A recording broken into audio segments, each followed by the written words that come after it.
कि जिस आदमी पर गुस्ल फ़र्ज हो जाए, वो आदमी जिस पर गुस्ले जनाबत फ़र्ज हो जाए, उसको कौन कौन से काम नहीं करने चाहिए, यानी हराम काम कौन से हैं। जिनको जवाब आता हो वो सिर्फ हाथ ऊपर करेंगे। अब जवाब दें। नमाज पढ़ना, कुरान गीत की तिलावत करना, कुरान गीत को बगैर गिलाफ के हाथ लगाना, कुरान गीत को बगैर गिलाफ के हाथ लगाना, मस्जिद में दाखिल होना। फिर आप एक चीज भूल गए हैं, खाना कबा का तवाफ करना, मस्जिद में दाखिल होना, कुरान मस्जिद का तवाफ करना,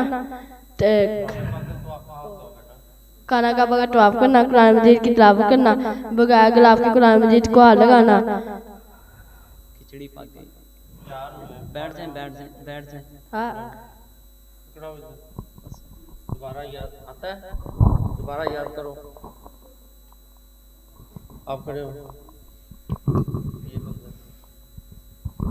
तसल्ली से बताएं। नमाज पढ़ना, कुरान जी को गैर खिलाफ के हाथ लगाना, खाना का पास तवाफ करना, मस्जिद में दाखिल होना। ये चार हो गए। नंबर 1 नमाज पढ़ना, नंबर 2 कुरान जी को गैर खिलाफ के हाथ लगाना, नंबर 3 खाना का पास तवाफ करना, नंबर 4 मस्जिद में दाखिल होना। नंबर 5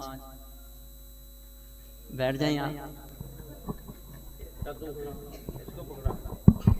नमाज पढ़ना, बगैर गुलाब को कुरान मजीद को हाथ लगाना, खाना काबा का तवाफ करना, मस्जिद में दाखिल होना।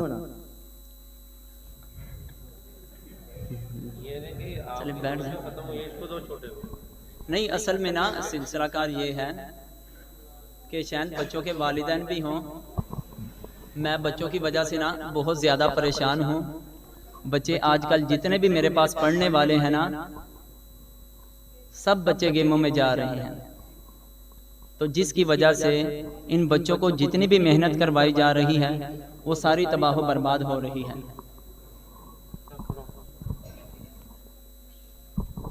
मस्जिद में दाखिल होना, खाना काबा का तवाफ करना, कुरान मजीद को गुलाब के हाथ लगाना, कुरान मजीद की तिलावत करना। चलें बैठ जाएं, ये सवाल ही नहीं अब होगा।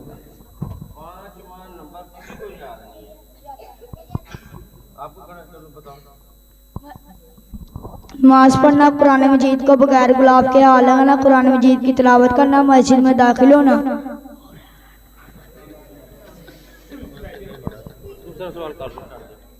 नमाज पढ़ना, कुरान मजीद को बगैर गिलाफ के हाथ लगाना, कुरान मजीद की तिलावत करना, मस्जिद में दाखिल होना, खाना काबा का तवाफ करना। माशाल्लाह इस बच्चे ने 5 चीज़ें हैं कि जो 5 चीज़ें ऐसी हैं कि जब बंदा नापाक हो जाए, बंदे के लिए हर वो अमल क्या हो जाते हैं, हराम हो जाते हैं।